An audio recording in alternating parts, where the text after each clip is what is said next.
Emilio, gracias por atendernos y darnos tu tiempo. Y bueno, yo te conocí en un evento precisamente de movilidad sostenible y me pareció muy interesante lo que contasteis allí y me parecía también inspirador lo que habéis hecho. Así que nada, te invito a presentarte para los que no te conocen y ojalá poder salir de esta charla entendiendo un poquito más cómo podemos consumir un poquito mejor y movernos de una manera más coherente. Bueno, soy Emilio Frojan, soy el cofundador y CEO de Belka Motor, una marca de vehículos eléctricos con batería extraíble que se puede cargar en cualquier enchufe doméstico. Y después me gusta también dar clase, me encanta la formación en emprendimiento, porque considero que el emprendimiento es la mejor herramienta de cambio social que hay. Y agradezco a Garazi que me dé la oportunidad de estar aquí con vosotros. Yo este proyecto, como te comenté por teléfono, era un poquito cuando hicimos el documental de Vergüenza, nos quedamos un poquito en la reflexión y el primero ser conscientes y el por qué como nuestra cabeza nos hace trampas a veces y miramos a otro lado, o por qué nos cuesta a veces asumir la responsabilidad que podemos tener, aunque no sea toda, pero la que sí tenemos. Y a la hora de avanzar me topaba con que a la hora de tomar decisiones para hacerlo de una manera un poquito mejor cada día, aunque pues, en ese proceso siempre erras, ¿no? Pero que me faltaba como de alguna manera información y me costaba discernir de cuál era lo mejor, aun teniendo todas las posibilidades, cómo hacerlo. Entonces me parecía interesante tú, que para poder desarrollar todo este modelo de negocio y con toda la experiencia y toda la investigación que habéis hecho en movilidad sostenible, pues nos pudieses un poquito ayudar a saber qué teclas tocar o dónde fijarnos para poder conocer y en función a eso poder actuar un poquito más en consecuencia. Luego, obviamente, hay un montón de circunstancias que podremos o no, pero al menos ser conscientes, porque si no somos conscientes creo que es prácticamente imposible poder hacerlo bien. Entonces, bueno, para empezar, ¿cómo definirías qué es la movilidad? La movilidad es desplazarse, es descubrir, es alcanzar objetivos a veces, ¿no? Entonces, para mí la movilidad pues es eso. Y en este caso que se habla, ¿no?, muchas veces, la movilidad sostenible, que es en el evento que yo te conocí, era un poco esa, ¿qué significaría o cómo podrías definir? Que a veces puede Pues para mí la movilidad sostenible pues, es una manera de llegar a un sitio sin echar a nadie de la cuneta. A ver, puede ser un poquito superlativo lo que acabo de decir, ¿no? Pero sí que es cierto que hay que pensar en cómo podemos movernos de manera en la que no estemos molestando a los demás.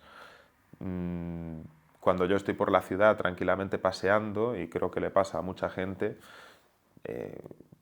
se calcula que 80 de cada 100 metros que vas paseando por la ciudad estás sufriendo muchísimo más ruido del recomendado por la Organización Mundial de la Salud. Por no hablar del óxido de nitrógeno que estás respirando y que puede provocar desde enfermedades pulmonares, cardiovasculares, asma incluso. Entonces, hay que encontrar ese equilibrio, ¿no?, de cómo me muevo yo y sin hacer daño al resto, ¿no? De eso va la sostenibilidad al final. Y en todo eso, o sea, de alguna manera, ¿no?, yo decido, o tú, quiero ser en mi movilidad, en mis desplazamientos, a la medida que voy alcanzando metas, un poco más sostenible, por decirlo de alguna manera. ¿Por dónde puedo empezar? O sea, ¿qué tipo de diferentes tipos de movilidad existen? En el sentido de... Para mí, y lo digo siempre, la mejor manera de moverse es andando. Es decir, andar es sin ninguna duda el mejor hábito que se puede hacer, e incluso yo, siempre que puedo, aunque tenga la casa a 1 hora, es decir, y salga del trabajo y tarde 1 hora andando hasta llegar a casa, muchísimas veces voy andando a casa, porque me lo tomo como un ejercicio ya casi pues espiritual, o incluso 1 hora para estar conmigo mismo y aprovechar ese paseo pues para reflexionar sobre lo que me ha ocurrido en el día, ¿no? Y la gente pues se está acostumbrando a utilizar medios de transporte para absolutamente todo. Yo creo que hay desplazamientos que, si te tomas la vida con un poco más de calma, se pueden realizar andando. creo incluso que hay un sobreexceso de oferta de movilidad en las ciudades.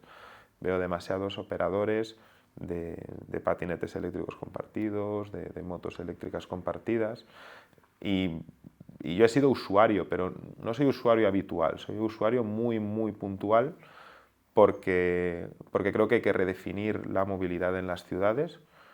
Se hicieron pensando las ciudades con el coche como eje central, es decir, las ciudades están diseñadas para la movilidad de los vehículos y no para la movilidad de las personas, y ahora está empezando de nuevo todo ese movimiento de reconquista de la ciudad, justo por parte de las personas. El hecho de lo que comentas de ir andando me parece, es verdad, ¿no? Lo mejor para ser sostenible de alguna manera es no consumir, no... Creo que eso puede tener mucho que ver también con la velocidad de vida que el sistema en el que vivimos nos genera. Nosotros no sabemos frenar, la capacidad, o sea, es un poco el ritmo frenético que con la pandemia y el confinamiento todos igual pudimos ver un poco la luz, pero nada que otra vez el botón ha dado al play, hemos vuelto un poquito todos a ir corriendo a todos lados, y el hecho de andar, que encima, bueno, dicen que es muy bueno para lo que tú comentas, ¿no? Un poco la reflexión y el asimilar y el poder estar un poquito más presente.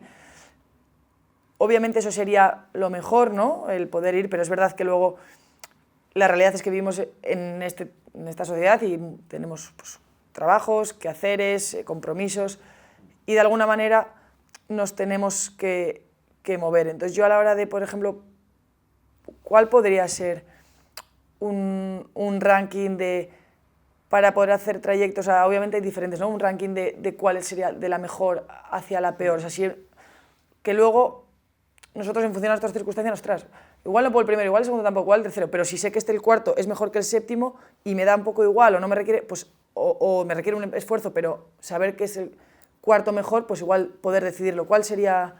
Podrías, no sé si eso existe, un pequeño ranking pues primero sería andar, ¿no? Sí, es decir, desplazamientos de menos de 1 kilómetro, siempre andando.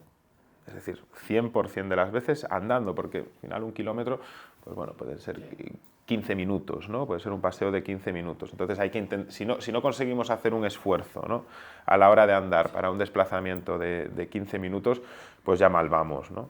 Eso es lo que comentaba Elisa, la científica que estudiaba el impacto socioeconómico del cambio climático, comentaba que lo que no hay que negar también que este cambio requiere de un cierto esfuerzo por nuestra parte, que o sea, es imposible que cambiemos sin esfuerzo y que seamos mejores sin esfuerzo. Entonces, como que igual eso es la primera pauta, ¿no? Va a requerir esfuerzo, lo suyo es intentar que ese esfuerzo no condicione el 100% nuestra vida, sino que poder integrarlo también de una manera pues realista, ¿no? También un poco. Entonces, bueno, perdona, sí, sí, es que además, es decir, andar tiene una doble ventaja, que es que no contaminas al medio ambiente y al mismo tiempo te estás haciendo a ti un favor, porque es una manera sana de moverse y es la única manera de moverse que repercute positivamente en tu salud como ser humano, ¿no? Entonces, por eso, andar debería ser es decir, la forma de movilidad elegida número 1 por las personas. Después la bicicleta en distancias de menos de 3 kilómetros.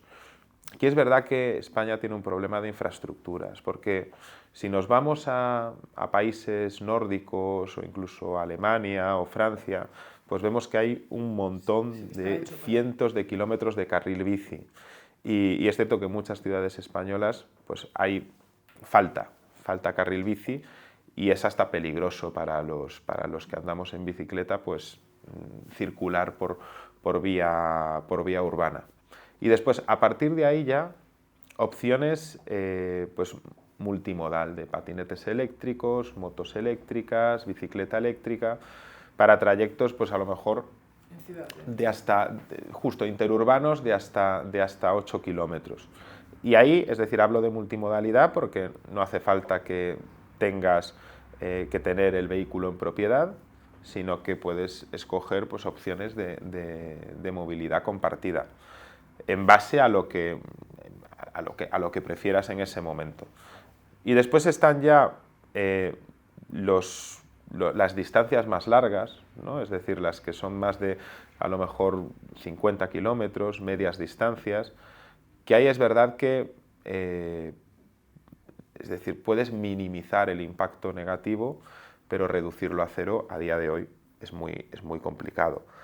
Yo ahí intento moverme en tren, pero es cierto que también tengo un coche particular porque no siempre tengo la opción de poder compaginar horarios con depende de dónde vivas, trenes o con el transporte público, ¿no? Además que yo soy una persona que va mucho a pueblos y yo he sido de pueblo toda mi vida y entonces allí ya no puedo ir en coche eléctrico, por poner un ejemplo, coche eléctrico porque no tengo infraestructura de carga, ni en el pueblo de mi abuela ni en el pueblo de mis padres, que es donde más me desplazo. Entonces, tengo que ir en coche, no me queda otra. Claro, eso es al final yo un poco el problema que veo, ¿no? La hora de decir, vale, creo que a nivel ciudad las opciones encima siempre son más, porque bueno, es donde más gente vive, donde más oferta hay en todo tipo de... más oferta y más demanda, y al final es donde más se evoluciona, ¿no? Encima todo suele estar más cerca y creo que ahí sí que, bueno, pues tener ese pequeño esquema, ¿no? Lo que los suyos andando, y en función a las circunstancias. Yo también, que donde vives un poquito más apartado, yo por mi trabajo y por mi pasión y por mi ocio, me desplazo mucho a lugares en los que no hay, digamos, transporte público. Y no solo eso, sino que hay veces que pues yo me topaba el año pasado con un sociólogo que entrevisté para Vergüenza y decía que él para llegar al trabajo en transporte público tarda 1h30 y en coche 10 minutos. En cuanto a tomar esa decisión también, o sea, hay veces que pues, él decía que por calidad de vida y por tiempo, por energía, había optado por el coche, pero que luego intentaba de alguna manera compensar lo otro, ¿no? Entonces un poco, en este caso, aceptando que precisamente no vamos a cero a día de hoy con las infraestructuras que no dependen tanto del consumidor, porque eso es innegable, que eso sí que luego eso es otro tema que vamos a hablar, de cómo poder fomentar que esas infraestructuras el día de mañana existan, cómo poder elegir dentro de las diferentes ofertas que tenemos, en función también, sin negar nuestras circunstancias y sin negar también un presupuesto que al final, aunque queramos o no nos guste hablar o no, la verdad es que cada familia, cada persona tiene un presupuesto para poder cubrir sus necesidades. Y muchas veces eso es uno de los puntos importantes para decidir qué hacer, porque, bueno, creo que, o sea, qué comprar o qué no. Entonces, ¿cómo podríamos un poco empezar en función? O sea, yo, por ejemplo, ¿por dónde empezar para poder fijarme en qué sería lo mejor? Aunque luego para mí puede ser una cosa y para el Lala otra, ¿eh? Sí, es decir, nosotros, por ejemplo, lo tenemos estudiado y yo creo que prácticamente todos los fabricantes de vehículos eléctricos urbanos, pues seguramente compartamos los mismos análisis. La persona que adquiere un vehículo eléctrico urbano lo hace porque tiene varios desplazamientos diarios en ese entorno interurbano. Su mayor preocupación es el ahorro de tiempo. Es decir, quieren ahorrar tiempo y para ahorrar tiempo pues tienen que tener su vehículo eléctrico particular. Pero también es cierto que tienen un problema de precio. Es decir, el vehículo eléctrico pues es más caro que el de combustión y hacer esa transición pues al consumidor medio pues le puede parecer dura. La transición se está haciendo muy lenta. A día de hoy, poco más de un 1% de los coches que se matriculan son eléctricos. Es verdad que en motos eléctricas está ya en torno al 6%, y después surge la gran sorpresa con el ciclomotor eléctrico, donde ya 1 de cada 3 ciclomotores que se matriculan es eléctrico. ¿Y por qué ocurre esto? Pues ocurre por una sencilla razón, y es que los ciclomotores, como sean de combustión o sean eléctricos, por regulación están limitados a 45 km por hora, son productos 100% sustituibles, porque cubren la misma necesidad, es decir, movilidad urbana diaria, ¿no?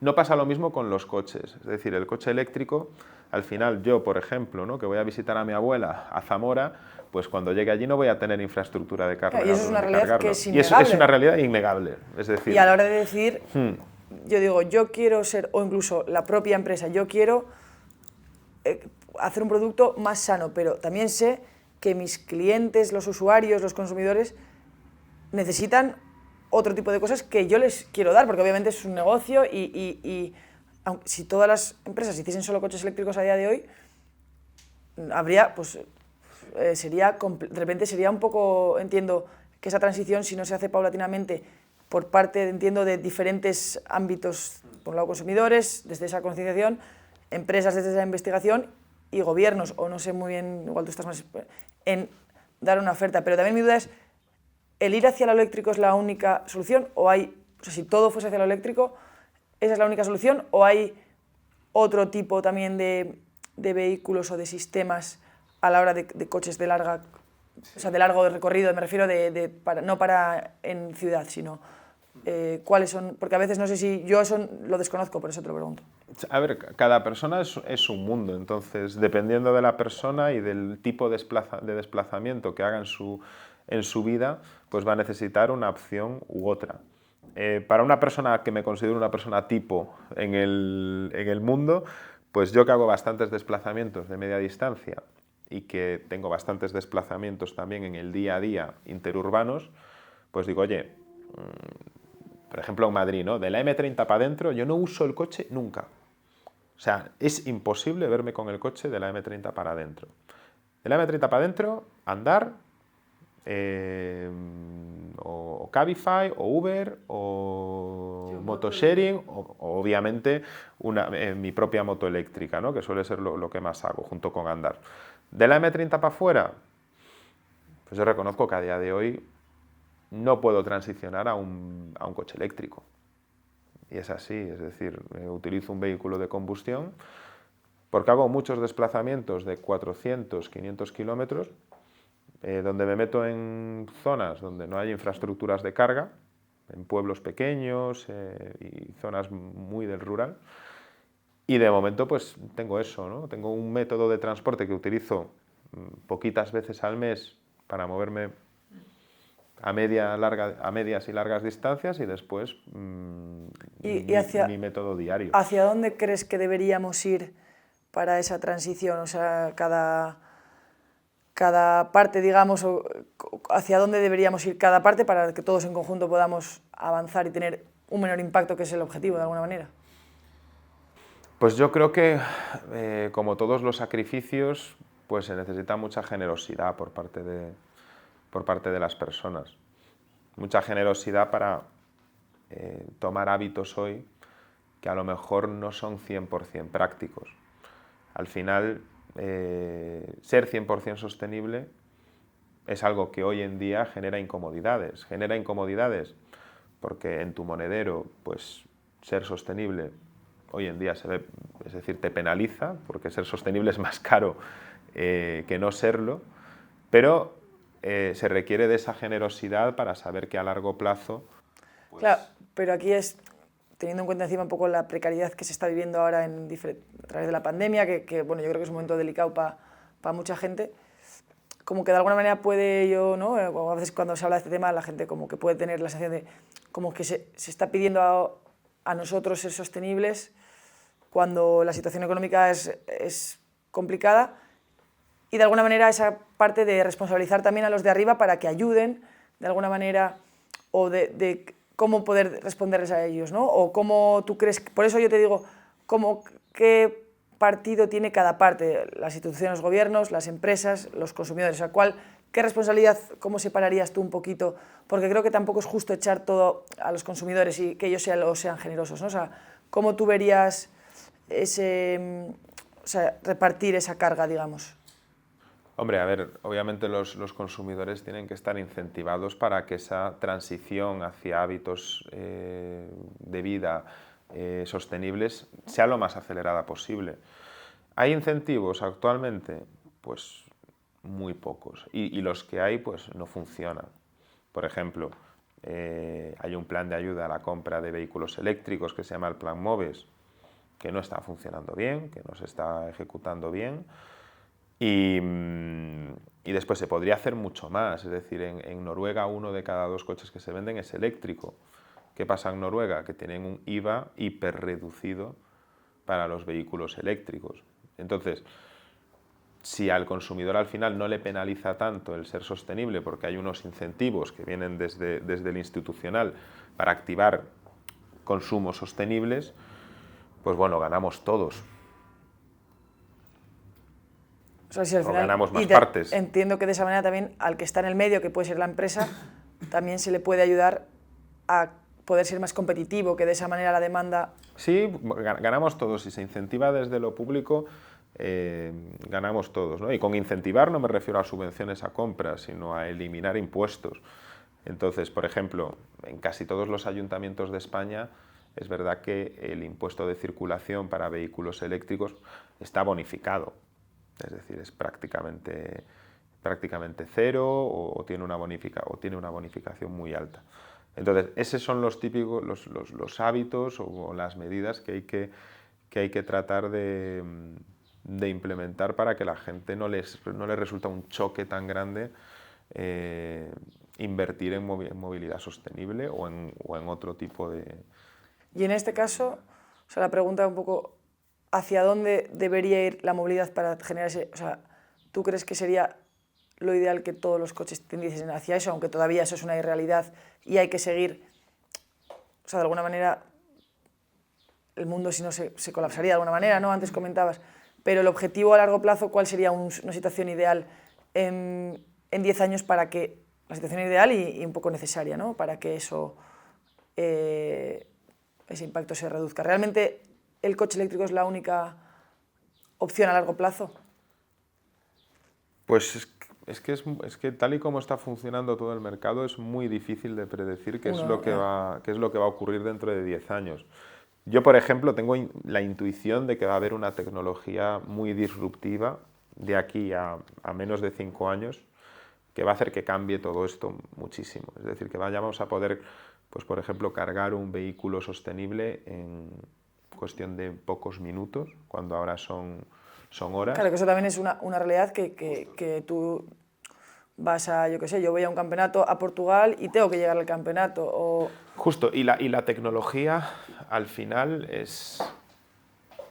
O sea, yo siempre pongo el mismo ejemplo. Eso es investigación, al fin y al cabo, ¿no? Siempre digo lo mismo. ¿Quién ha hecho más por el medio ambiente? ¿El inventor del pendrive o Greenpeace? Es decir, que los dos hacen mucho, ¿no? Pero que la tecnología puede generar un impacto muy acelerador. ¿Negativo o es el uso? Porque al final es como, bueno, eso se hablaba el otro día, ¿no? Que no es tanto malo o bueno Internet, sino el uso que hagamos de él, ¿no? Y al final, en este caso, igual también podemos hacer un uso igual de tecnología para ayudarnos, claro. Por ejemplo, pues el compartir coche, el tema de su día de no me acuerdo la aplicación que era, pero que yo si voy a venir hoy aquí en coche, que pueda meter a 4 personas en mi coche y de esa manera, pues bueno, eso es gracias a la tecnología, ¿no? Pero también luego existe la parte esta que la tecnología nos está haciendo, las redes sociales, desear viajar más y un ocio que hasta hace unos años no existía y ahora es muy normal que viajemos 3 veces al año fuera de Europa, con lo que eso genera, ¿no? El turismo un poco, o sea, no por trabajo, sino por ocio.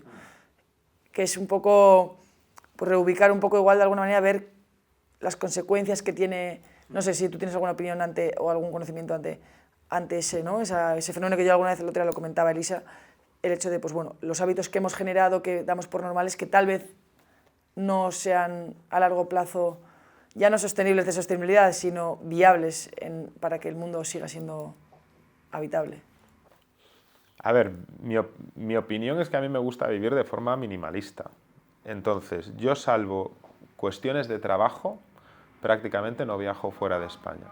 Es decir, cuando busco ocio, cuando busco relax, cuando busco desconexión, siempre me voy a los mismos lugares, que son pueblos aislados de España. Y ya te digo una cosa, no es un tema ya que también, ¿no? de ser sostenible o de que me encuentro mucho mejor conmigo mismo en este tipo de espacios. Es una cuestión también de ahorro y es una opción personal. Es decir, yo no tengo ningún tipo de necesidad de desplazarme 1000 kilómetros o 10.000 kilómetros para conseguir desconectar. Es cierto que soy una persona curiosa y me gusta viajar,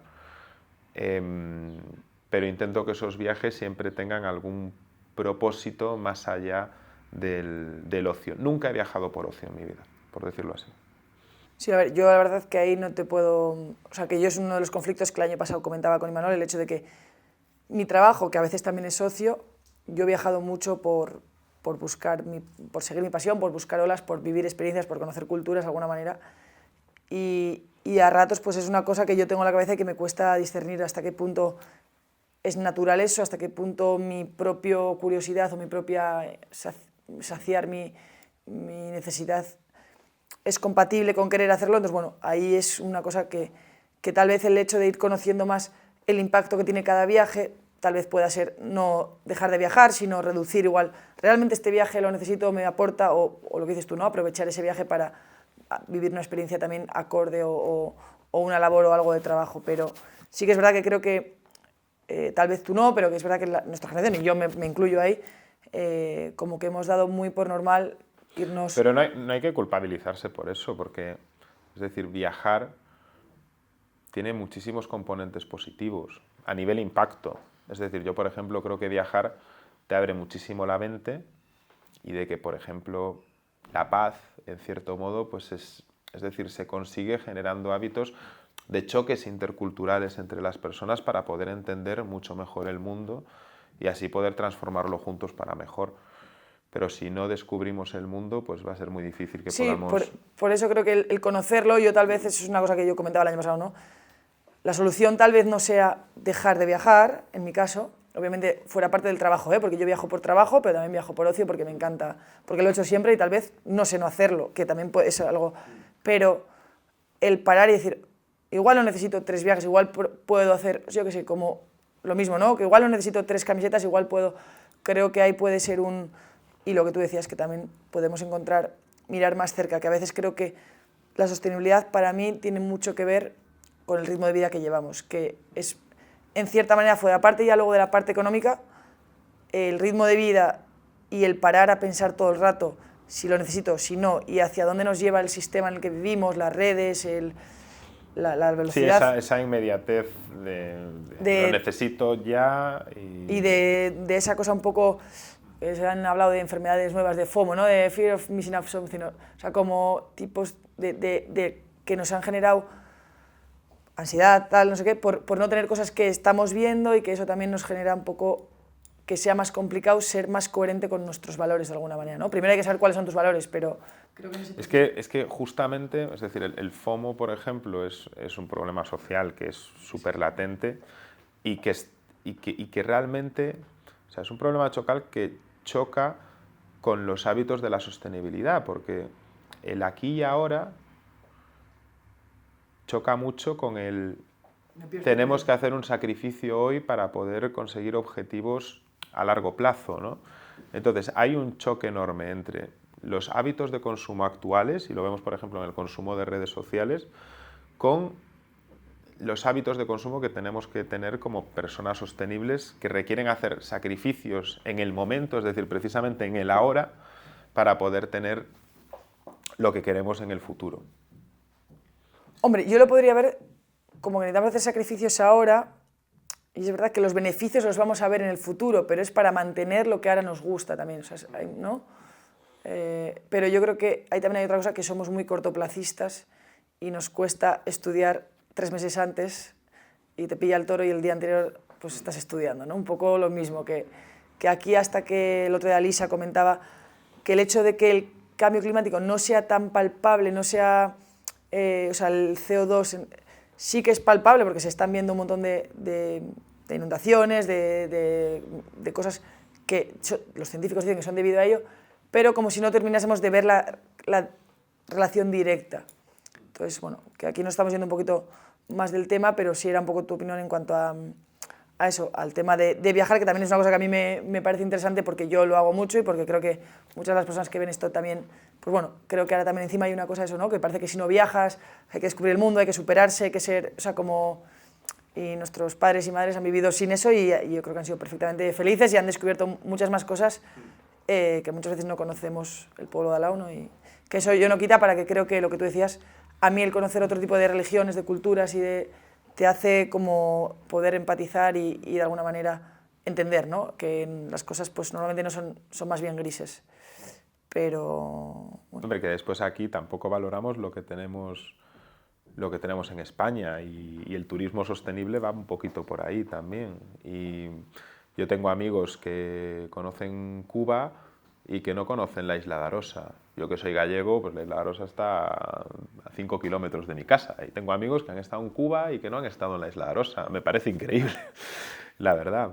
Entonces, sí, es un poquito, yo creo que casi todos coincidís un poco en que, sea hablando de alimentación, de moda, de movilidad, de lo que sea, es un poquito parar a pensar, y creo que eso es el primer paso, sea para la decisión que sea. Y luego, obviamente, el conocer un poquito, ¿no? Y el no, pues bueno, a día de hoy el tema de la movilidad todavía en largos recorridos está un poco, estamos en esa transición, ¿no? ¿Y a ti qué crees que necesitaría, o sea, para que realmente ese paso sucediese? O sea, la tecnología, pero sin, o sea... ¿Qué tiene que suceder para acelerar esa transición? Tiene que haber incentivos públicos.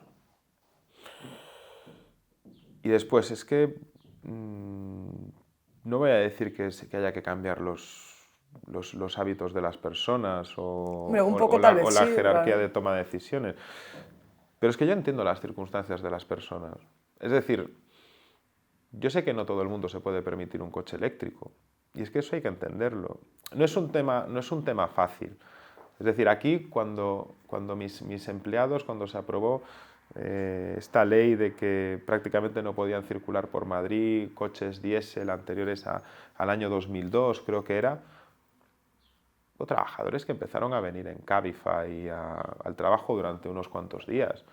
Y dije, a mí eso no me parece justo, porque al final también es verdad que cuando se hacen este tipo de transiciones, también desde el área política, se empuja a personas a tomar determinadas decisiones de compra, como puede ser de un coche eléctrico, pero al final quienes sufren esto pues somos la clase media o la clase baja. Es decir, quien tiene poder adquisitivo mañana se compra un Tesla, pero el problema es la masa grande de gente que no puede hacer ese cambio aunque quiera.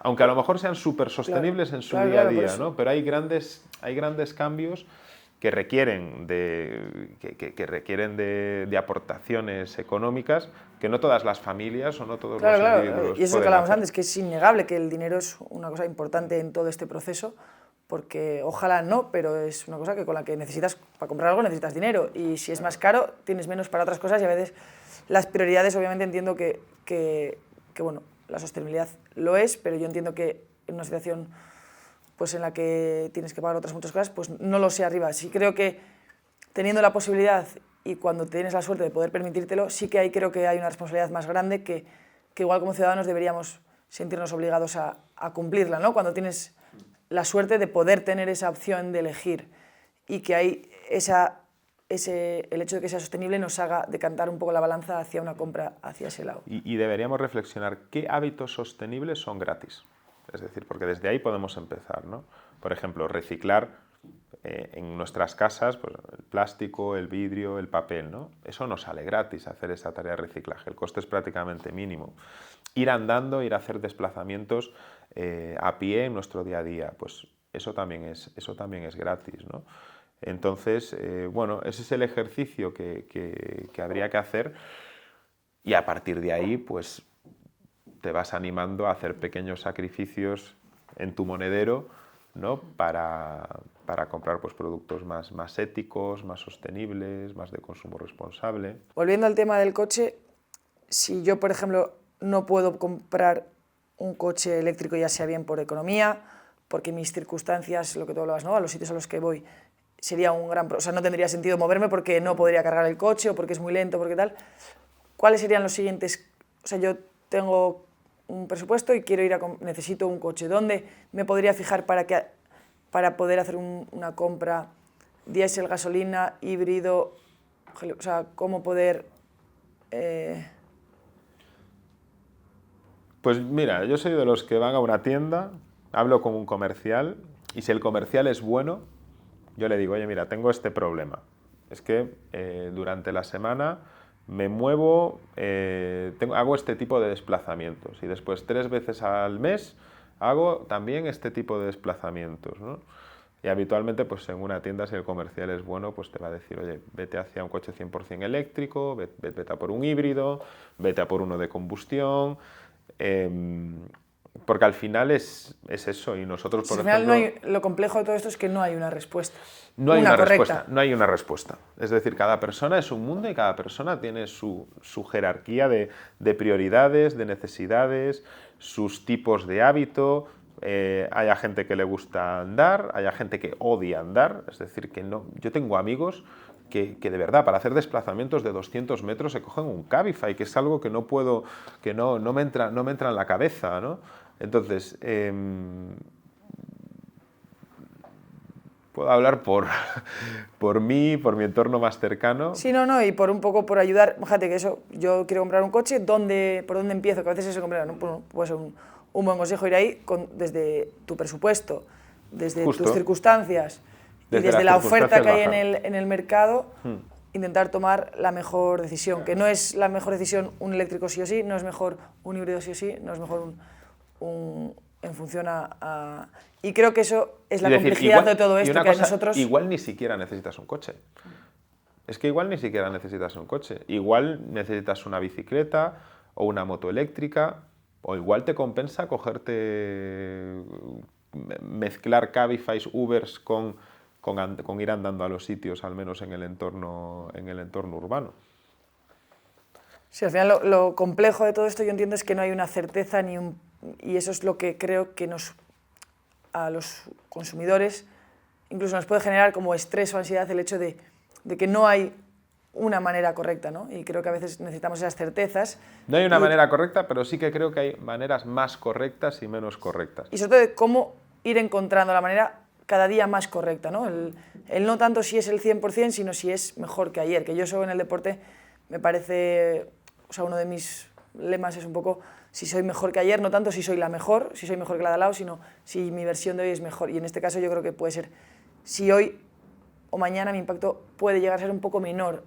Y así, es verdad que luego dicen que tenemos cierta prisa, que esto va rápido, pero bueno, yo creo que amenazando con la prisa y todo eso es importante que haya un despertar, pero también creo que la transición en todo, o sea, yo si decido ir al gimnasio 5 días a la semana y no he ido nunca en mi vida, probablemente al de poco lo deje. Entonces creo que hay que entender que somos seres humanos y que hay que ir integrando esos cambios de una manera pues que vayamos entendiéndolos y perdonándonos también por el camino, ¿no? No desde la culpa un poco. Y en muchos de una de vuestras campañas, y se ha hablado mucho en ciudades, yo al final no vivo en ciudad y no siento tanto eso, ¿no? Creo que tengo la suerte de poder respirar mucho aire limpio en el mar. Pero ¿cuál es también, que creo que eso puede ser importante a la hora de tomar una decisión y de decir, no solo ya es el mundo, sino es que nos estamos matando de alguna manera? ¿Cuál es el impacto en la salud que los estudios dicen o que conocéis vosotros? A ver, al final hay muchas startups que tienen como propósito, por ejemplo, mejorar la salud y la convivencia en las ciudades o reducir las emisiones a cero. Esa sería la ambición. Existe una lacra enorme, que es la contaminación del aire, producida sobre todo por el dióxido de carbono, que es lo que afecta al cambio climático, y el óxido de nitrógeno, que es lo que nos afecta a nosotros, personas, en nuestra salud. Y la contaminación del aire pues está asociado a más de 100 enfermedades diferentes. En ciudades como Madrid se le atribuye a la mala contaminación del aire 14 muertes diarias de forma prematura. La Agencia Europea de Medio Ambiente habla de casi 30.000 muertes prematuras en España a causa de la mala calidad del aire, y la Organización Mundial de la Salud cifra en casi 7 millones las muertes prematuras en el mundo a causa de la mala calidad del aire. Al año. Al año. Hablamos de fallecimientos al año. Entonces son números muy preocupantes, y de hecho antes de que llegase el COVID, la Organización Mundial de la Salud, su principal preocupación era la contaminación, porque la contaminación es realmente la peor pandemia que tenemos, al menos en las ciudades. Es decir, estamos hablando de una pandemia que se le atribuyen millones de muertes al año, y de la que no se habla, se tiene prácticamente de forma naturalizada como algo que, bueno, que nos tenemos que comer, pues... Sí, o incluso que ni siquiera se sabe, porque es así, probablemente. y justo, y tiene muy poca publicidad, y tiene muy poca visibilidad también. Pero... Que de alguna manera creo que es una manera de incentivar, ¿no? Que ya no solo hay gente que... Perdón. Creo que es una manera de movilizar y poder incentivar y motivar a las personas a... Cada uno al final tenemos nuestras prioridades, ¿no? Y si no es porque la sostenibilidad, que sea... O sea, al final ya la sostenibilidad, en este caso, tiene también que ver con la sostenibilidad de la salud, ya no solo del medio ambiente, sino de la propia existencia del ser humano. Sí, y para mí es la más importante. Es decir, yo siempre digo que por ejemplo, mi solución aporta mucho más en el ámbito social, en el ámbito de la salud, que en el ámbito climático. Es decir, todos me pueden relacionar a mí como el director general de una empresa que intenta mitigar las consecuencias negativas del cambio climático, pero realmente yo estoy más en la línea del impacto que tiene en la salud de las personas la contaminación. Me importa obviamente el planeta y siempre hablo de crear propuestas de valor que ayuden al planeta, pero también que ayuden al ciudadano, porque el ruido mismamente, la contaminación acústica. La contaminación acústica, la Agencia Europea de Medio Ambiente ya ha cifrado en 12.000 muertes prematuras asociadas directamente al ruido. Y esto ha salido un estudio hace menos de un año, es decir, son datos 100% oficiales a los que se le da, desde mi punto de vista, muy poca visibilidad. Pero el ruido, provocado especialmente por los coches, también influyen las obras, ¿no? Pero especialmente por el tráfico rodado, genera 6,5 millones de pacientes con alteraciones crónicas de sueño en Europa. Y entonces son problemas de los que se habla poco, pero que también existen. La contaminación acústica es uno de ellos. Y en todo esto hay una pregunta que os estoy haciendo a todos y después de... O sea, ¿por qué deberíamos tener esperanza en que va a ir mejor? Que creo que la esperanza es una cosa necesaria, o sea, no sé si es una cosa, un sentimiento necesario para ir a la acción. Si yo no creo que puedo ganar, me resulta más complicado competir, o sea, entrenar. Aunque lo importante no sea ganar, ¿no? Pero que creo que si a mí me hubiesen dicho que que era imposible que volviese a surfear con la lesión que tuve, me hubiese resultado más difícil estar comprometida con él. Aunque luego yo asumía que aunque hiciese todo lo que estaba en mi mano, podía no suceder el volver a surfear, ¿no? Pero cómo poder mantener cierta esperanza para movernos, para ir a la acción. Yo creo que es simplemente porque se nos va literalmente la vida en ello. Y dentro de poco nos iremos a dar cuenta, nos daremos cuenta todos, empresas, consumidores, políticos, organizaciones supranacionales. Entonces, dentro de poco yo creo que ya nos estamos dando cuenta de que nos va la vida en ello, y como nos va la vida en ello y no estamos para perder tiempo, perder vida, pues cada vez creo que vamos a ir para mejor. Yo me imagino el mundo mejor a pesar de todo lo que ha ocurrido en los últimos 2 años, que es terrible, ¿no?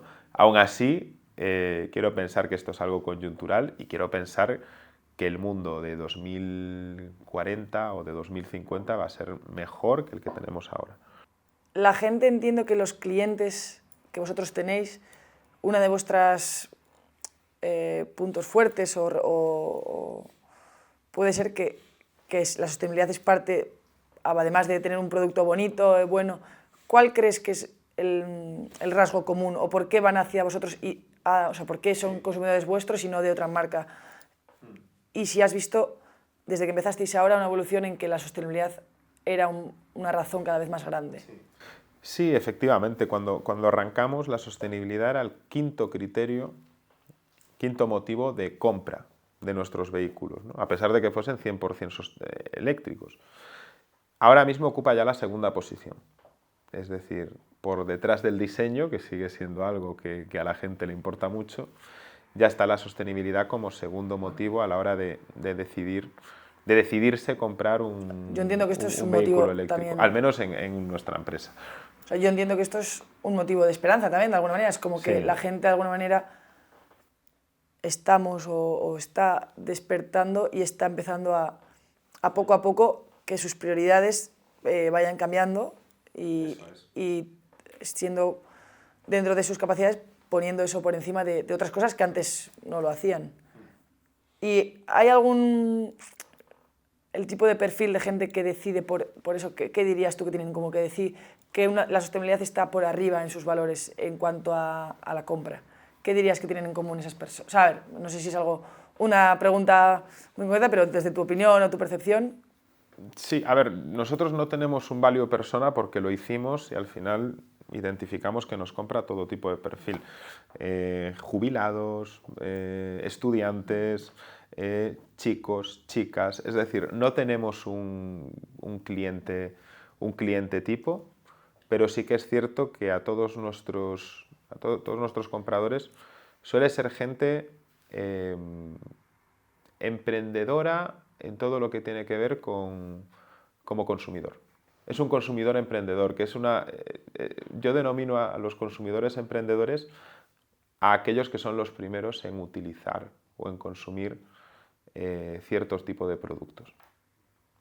Y igual que consumen movilidad eléctrica, consumen productos traídos directamente desde un productor local.